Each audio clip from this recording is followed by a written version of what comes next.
अभी जैसे shark tank में तो मैंने देख लिया, लेकिन बहुत सारे लोगों ने नहीं देखा होगा, तो अभी आपका कितना टर्नओवर है, कितना प्रॉफिट है? एंड मंथली तो वही अपना 50 की एवरेज चल रही है, 50 50 लाख 55 60। हाँ जी। साल का? साल का तो 50 के हिसाब से आप लगा लो 7-8, मतलब 50 ग्रेजुअली हम इंक्रीज भी कर रहे हैं। ओके। ऑन एन एवरेज 150% की ग्रोथ करते हैं मंथली। हम्म।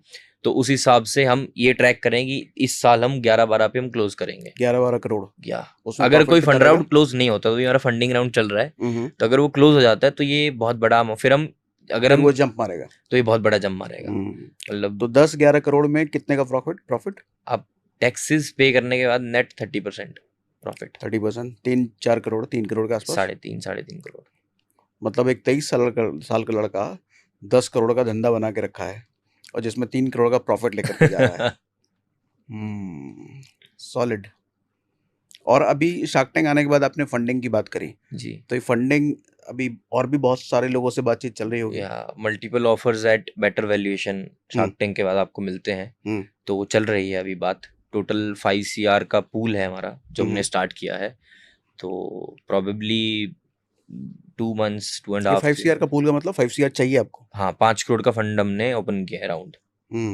और वैल्यूएशन अभी इस टाइम पे हमें अच्छी मिल रही है, अच्छे ऑफर्स मिल रहे हैं। तो I think it's the right time to grab the opportunity and तो ये स्टार्ट द पूरे 5 प्रोसेस। करोड़ के लिए कितना आप दे रहे हो? इस पूरे 5 करोड़ के लिए अभी हम 15% डिल्यूट कर रहे हैं, क्योंकि अभी तक कुछ भी डिल्यूट किया ही नहीं है। बिकॉज हमने क्या ही कुछ भी कंपनी का मतलब शार्क बहुत टैंक में ही कितना किया था? शार्क टैंक में हमने 6% कमिट हुआ था वहाँ पे। लेकिन बाहर आके फिर बैक के मतलब क्या हमारी डिस्कशंस हुई ये सब चीज़ें। तो अभी राधिका मैम हमारे बोर्ड पर हैं and she has 1% of the company.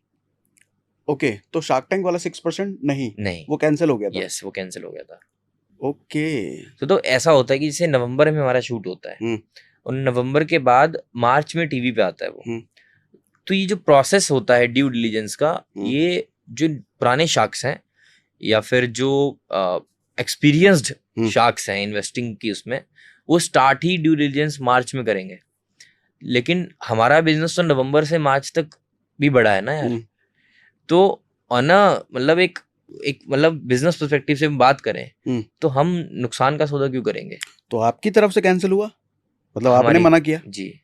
अच्छा, उधर से क्या डील हुई थी? उधर से हमारी वो डील हुई थी ना 75 lakhs फॉर 6%। हाँ, तो मेरे को बाहर 75 lakhs फॉर 2% मिल रहा था। 2.53% मिलने का ऑफर आ गया था। ओके। फिर तो मेरे आप को 75 लाख में 6% क्यों दो? मैं क्यों दूंगा? ओके। तो ये था, मैंने कहा कि ऐसा करते हैं। और जज में कौन थे? किसमें? जज में कौन थे जिन्होंने करा था? मेरे पास 3 शार्क्स थे। अमन जी थे, रितेश जी थे और राधिका मैम थी। तीनों ही कर रहे थे? तीनों ही कर रहे थे। और ये टोटल आप बता रहे हो 75 लाख? टोटल 75 lakhs फॉर 6%, 2% तीनों को मिलना था। लेकिन अमन सर से जब मैं मिला भी आफ्टर शार्क टैंक में मिला उनसे, तो उन्होंने मेरे को एक बहुत अच्छी चीज़ समझाई। उन्होंने कहा कि पैसा देना या लेना इज़ नॉट इम्पॉर्टेंट, लेकिन तेरे को कभी भी मेरे से अगर एडवाइस चाहिए, गाइडेंस चाहिए, तो मैं कभी भी तेरे को गलत सलाह नहीं दूंगा। तो अगर अभी जैसे उस टाइम पे जो बिजनेस चल रहा है हमारा, शार्क टैंक के बाद जो बिजनेस चल रहा था, तो उन्होंने कहा कि इस टाइम पे तेरे को पैसा उठाना मेरी तरफ से सलाह मतलब एडवाइजेबल नहीं है। और मेरे को भी ये सही लगी तब, बिकॉज मार्च में जब हमारा बढ़िया बिजनेस बूम हो रहा है तो लेट इट बूम ना।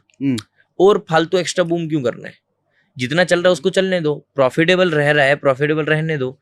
एक मार्च में हमने ईयर क्लोज किया फाइनेंशियल, उसके बाद अभी ये वाला क्वार्टर हमने क्लोज किया। तो ये क्वार्टर में अगर हम एवरेज 50 lakhs की सेल कर रहे हैं, 1.5 CR हमने 3 महीने में कर ली। अब उस हिसाब से प्रोजेक्शन कितनी अच्छी बनती है।